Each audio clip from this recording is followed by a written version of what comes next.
Now, before you start judging anyone, because I know you most likely will, let me paint you a picture. Because this isn't the kind of story that starts with a fight or a suspicious text message or perfume that isn't hers on a collar that is his. No, the story starts on a Tuesday, a completely ordinary, almost aggressively boring Tuesday. And it ends with me shaking hands with a man who has been sleeping, metaphorically, I hope, in my marriage for 2 years. But we'll get there. Welcome back to Dad's Pure Emotions. Grab your snacks, get comfortable, and remember, the people in these stories had every chance to behave themselves. They just chose wrong. Drop a comment and be sure to subscribe. You're going to love it here. My name is Nathan Holloway. I'm 39 years old. I drive a slightly dented Ford F-150 that I keep promising to fix. And I am, or at least I was before Tuesday, a happily married man. My wife, Sandra Holloway, is the CEO of Holloway Vance Capital, a mid-sized investment firm in downtown Chicago that she built from a pitch deck and sheer terrifying willpower. I say terrifying because I've seen her in a boardroom. The woman doesn't blink. She just stares at you until your soul quietly excuses itself and leaves the building. I love her deeply, embarrassingly, which is exactly why on that particular Tuesday, I decided to surprise her at work with lunch. Thai food, her favorite pad Thai with extra peanuts because I know my wife.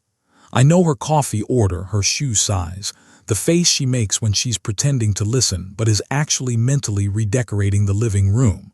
I know this woman, or so I thought. The lobby of Holloway Vance Capital is the kind of place that makes you instinctively straighten your collar. High ceilings, marble floors, a front desk that looks like it costs more than my truck and the repairs I've been avoiding. There's always soft jazz playing that nobody asked for, but somehow everyone tolerates. Nobody's happy, but everybody's calm. The security guard at the front, a broad-shouldered guy with a jaw like a kitchen counter and a name tag that read Marcus, held up one hand as I approached. "Sir," Marcus said, looking at me the way you look at someone who has wandered into the wrong neighborhood. "Do you have an appointment?"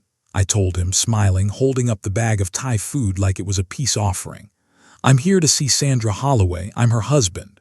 There was a pause, not a normal pause, not the kind where someone is checking a list or reaching for a phone. This was the kind of pause that has weight to it. The kind where if you paid close attention, you could hear the precise moment a man decided whether or not to laugh in your face. Marcus laughed in my face. Not loudly. He was professional enough to keep it to a low rumble, but his shoulders shook, his eyes crinkled, and he pressed his lips together the way people do when they're trying very hard not to let the whole thing out. He looked at me, then past me at the elevator bank, then back at me with the expression of a man who has just been handed the punchline before the joke. "Sir," he said, his voice steady but betraying just a flicker of amusement, "I see Mrs. Holloway's husband every single day." He nodded slowly, deliberately. As a matter of fact, he pointed right over my shoulder. "There he is coming out right now." I turned around, and I want you to understand something. In that moment, every logical explanation a reasonable human brain could produce. Doppelganger, twins, elaborate prank, bad Thai food hallucination before I'd even eaten the Thai food.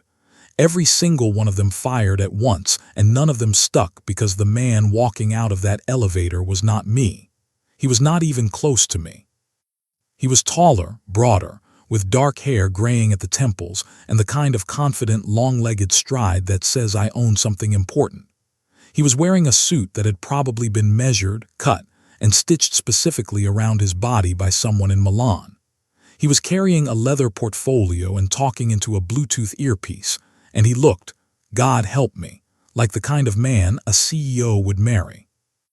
Meanwhile, I was standing there in dark jeans and a jacket, holding a plastic bag of Thai food, slowly becoming aware that I had a small stain on my sleeve that was fairly certain was mustard from breakfast. We made eye contact. He ended his call and something moved across his face. Not recognition, not confusion, something careful, measured, like a man trained to react to surprises without showing it. He slowed his walk just slightly, and that's when I knew.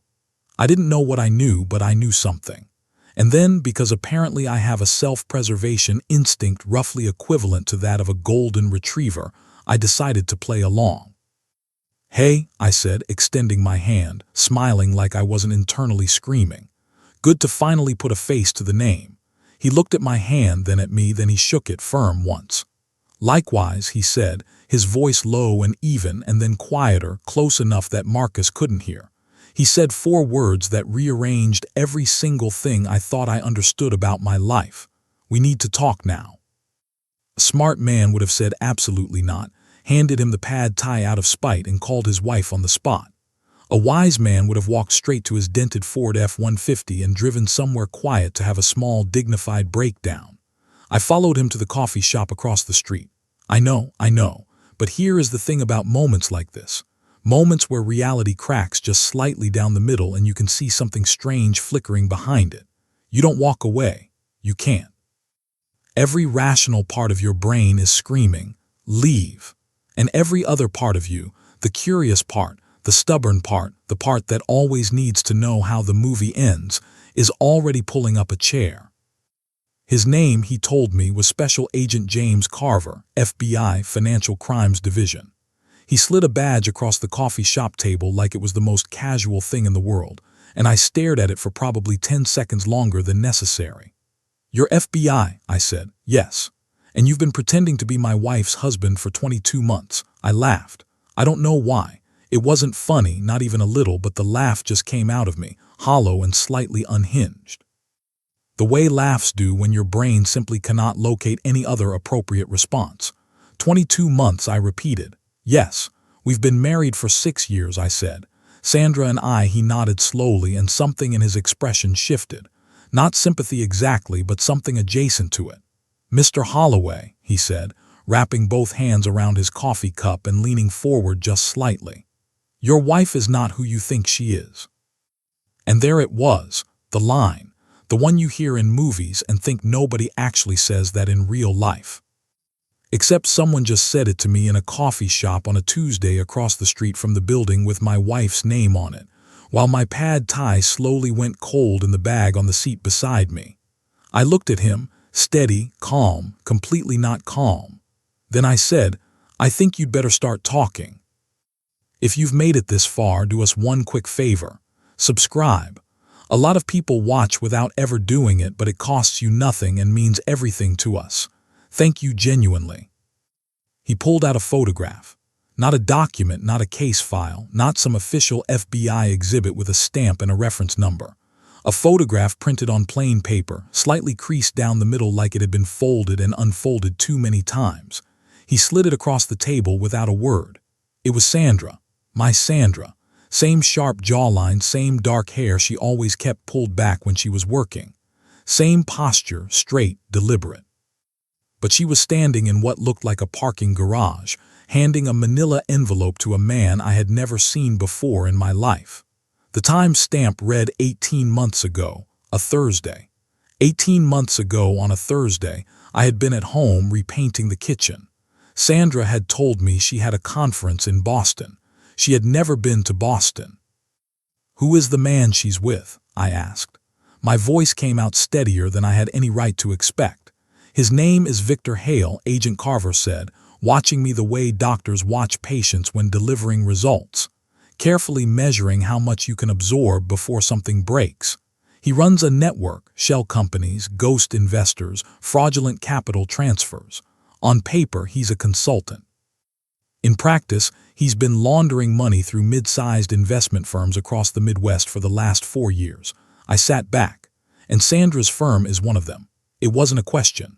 Holloway Vance Capital has processed approximately $47 million in fraudulent transfers over the past 2 years. Just like that.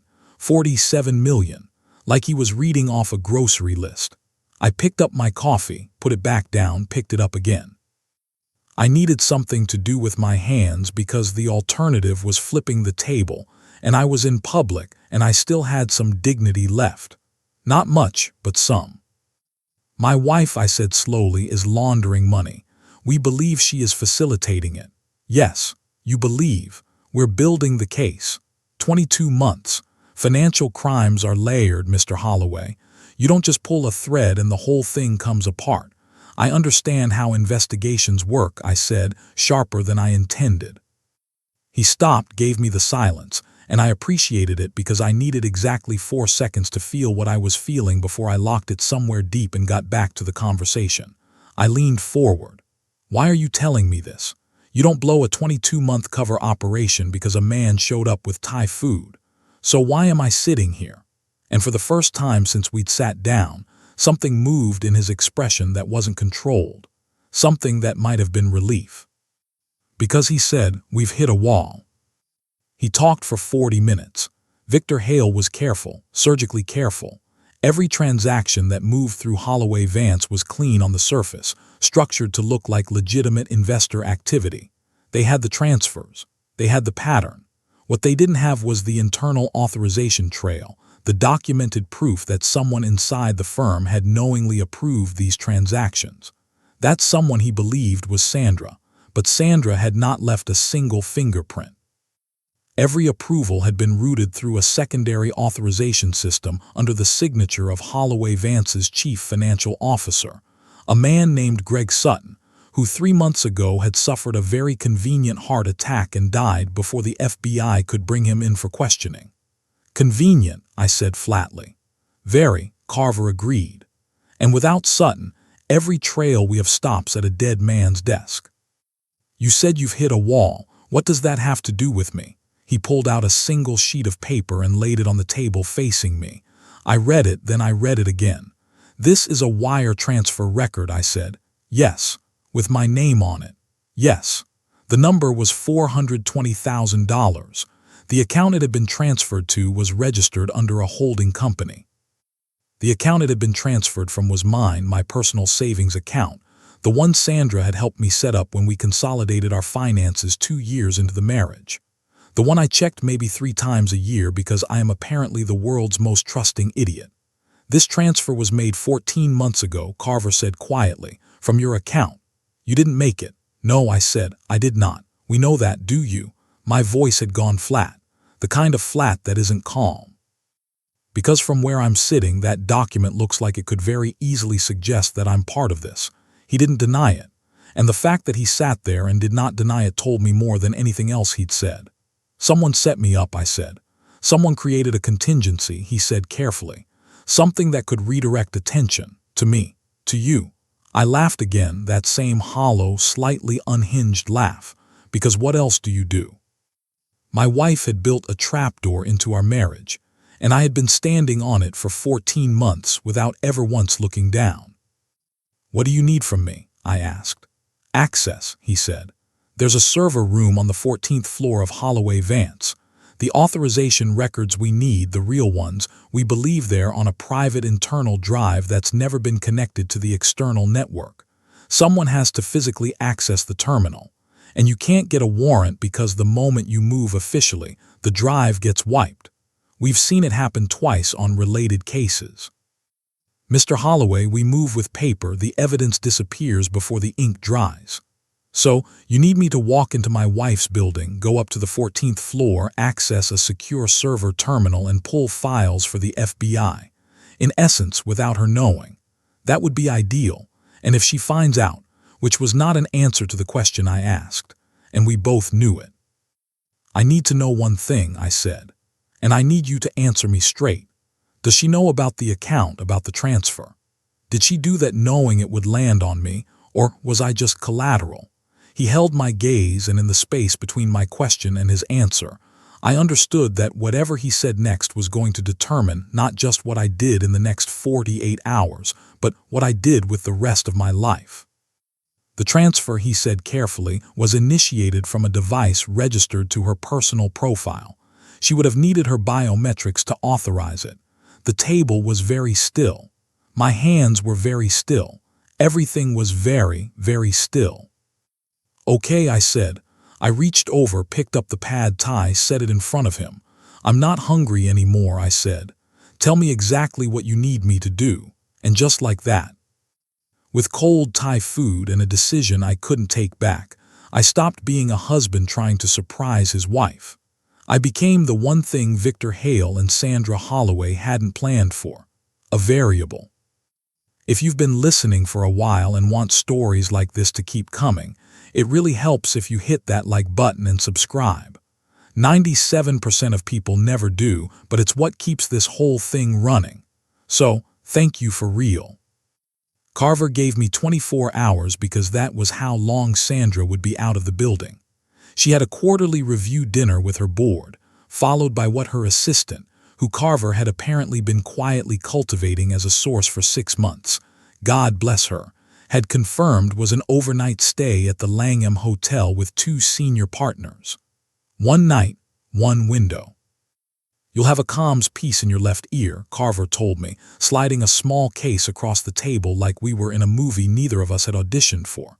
My team will be stationed in a van on Wacker Drive. You go in, access the terminal on 14, plug in the drive. He handed me something that looked like an ordinary USB drive but presumably was not ordinary in any way that mattered. Let it run 60 seconds, maybe 90. Then walk out. And Marcus, I said. Marcus clocks out at 6. The evening guard is a man named Paul. Paul has been fully briefed. He'll let you through without logging the visit. We've been planning this for a while, Mr. Holloway. Clearly, I said. You just needed a husband. He didn't argue with that. I went home and sat in my kitchen, the kitchen I had repainted while Sandra was supposedly in Boston.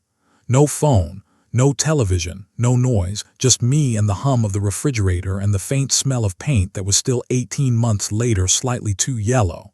Sandra had told me she loved it. She'd kissed me on the cheek when she came home from her fake conference and said, "Nathan, it's perfect." I wondered how many things she'd said to me that were perfect lies. Then I stopped wondering because that road had no good ending, and I needed to be functional in approximately 4 hours. At 5:30, I put on the jacket, not the one with the mustard stain, a better one, because if I was going to walk into my wife's building to steal evidence against her for the FBI, I was going to do it looking like I belonged there. I put the earpiece in. Holloway.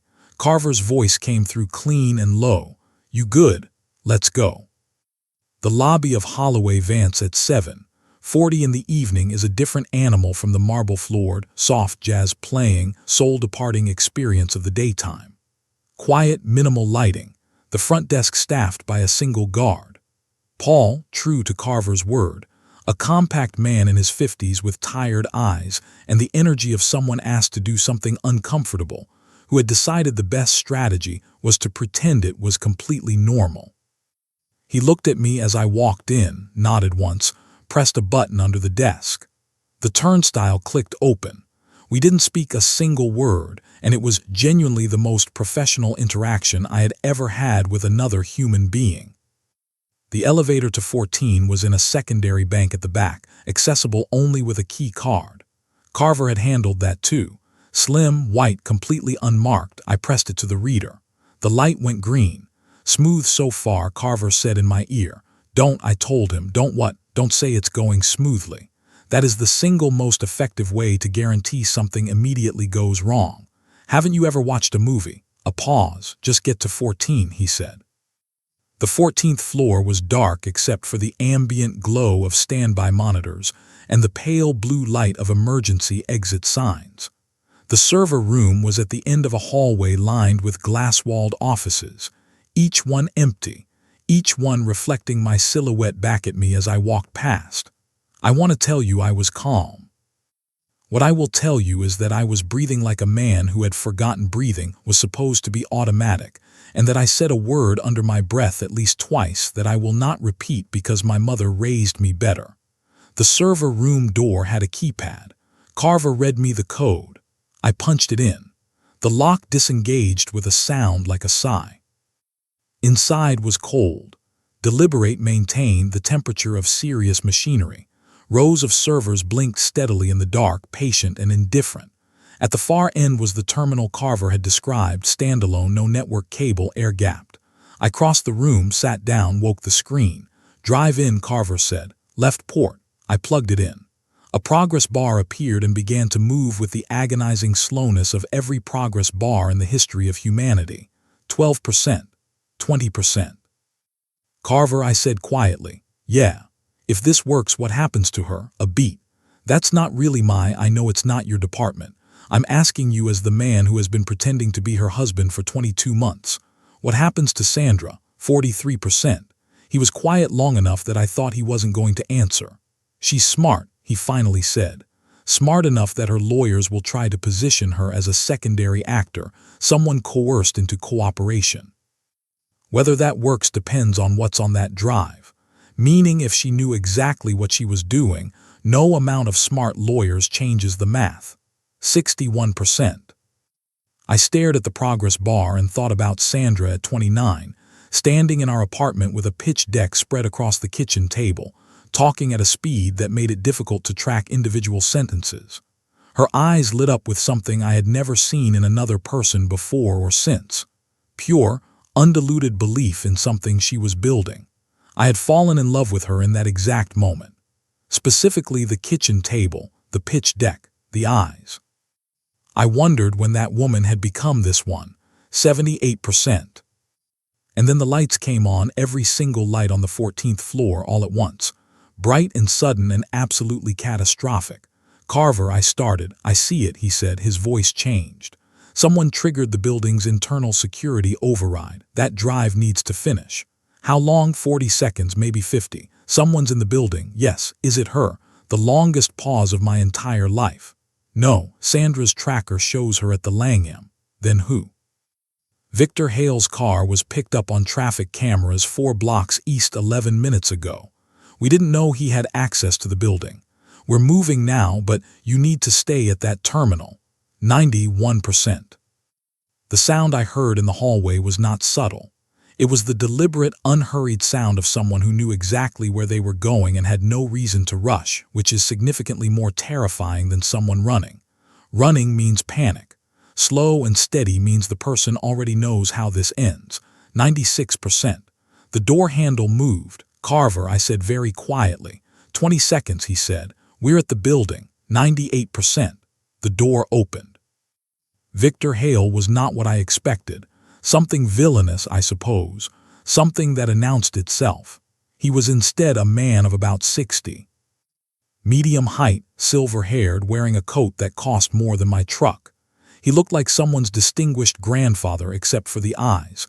The eyes of a man who had made a significant number of decisions in his life and felt at most administrative regret about any of them. He looked at me. He looked at the terminal. He looked at the drive. 99%. Mr. Holloway, he said, his voice pleasant, conversational. I've been curious about you. Funny, I said. I've only known you existed for about 8 hours. He smiled. It didn't reach the eyes. Nothing reached the eyes.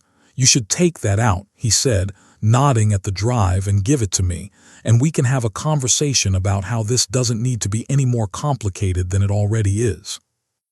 100%. The drive ejected with a soft click. I pulled it from the port. Here's the thing, Victor, I said, standing up slowly, the drive in my closed fist, my heart doing something medically inadvisable inside my chest. I'm not actually a complicated man. I drive a dented truck. I repaint kitchens. I bring my wife Thai food on Tuesdays. I paused, or I used to. He took one step into the room. The stairwell door at the end of the hallway exploded open. FBI, nobody move. Carver came through with 2 agents behind him, and the server room filled very suddenly with flashlights and shouting, and the specific organized chaos of people who have trained for exactly this moment. Victor Hale looked at me one last time. The pleasant expression was gone. What was underneath it was not pleasant at all. They took him in the hallway, efficient and fast and nothing like the movies, which is somehow both disappointing and deeply reassuring. Carver appeared in the doorway, breathing harder than a federal agent was probably supposed to admit to, and looked at my closed fist. Tell me you held on to it. I opened my hand. The drive sat in my palm, small and white and unremarkable, the most expensive thing I'd ever held. He let out a breath. You did good, Holloway. I want that transfer record expunged, I said. My name, my account, all of it, done. And I want to know what's on this drive before she does. I want to know who she actually is. He looked at me for a long moment. You sure about that? I thought about the kitchen table, the pitch deck, the eyes. No, I said honestly, but tell me anyway. They told me 3 days later in a conference room with bad coffee and fluorescent lighting that made everyone look slightly guilty. The drive contained everything: 4 years of authorization records, transfer approvals, internal communications. Sandra had not been coerced. She had not been leveraged. She had walked into the arrangement with Victor Hale at the very beginning, when Holloway Vance was still 18 months from profitability, and she had needed capital she couldn't source legitimately. She had made a choice, and then she had made $47 million worth of additional choices to protect the first one. And somewhere in the middle of all of it, she had married me. And I had painted the kitchen and learned her coffee order and driven across town with Thai food on a Tuesday. I had been in the architecture of her life a useful piece of furniture, a normal husband for an abnormal life. Collateral, just like I'd feared. She was arrested on a Thursday morning. I wasn't there. I didn't want to be. There are things you don't need to see, things that won't make you feel better, and watching them put handcuffs on the woman you loved is one of them. I drove instead. No destination, just Chicago moving past the windows of my dented Ford F-150. My phone rang at some point. I didn't answer. At a red light on the north side, I looked at the passenger seat where the bag of Thai food had sat 2 days ago, cold and untouched, while I agreed to walk into a burning building for the FBI. I almost laughed. Almost. The light turned green. I drove, and somewhere behind me in a city already moving on to its next story, the woman I had loved was learning that the most dangerous thing about building a life on secrets isn't getting caught. It's realizing that somewhere along the way, between the lies and the laundering and the carefully constructed contingencies, there had been one thing that was real, and she had spent 2 years building a trapdoor underneath it. If you like this story, join our community by hitting that like button and subscribing for more real, raw, and family-centered stories. And as always, thank you for being a part of this family.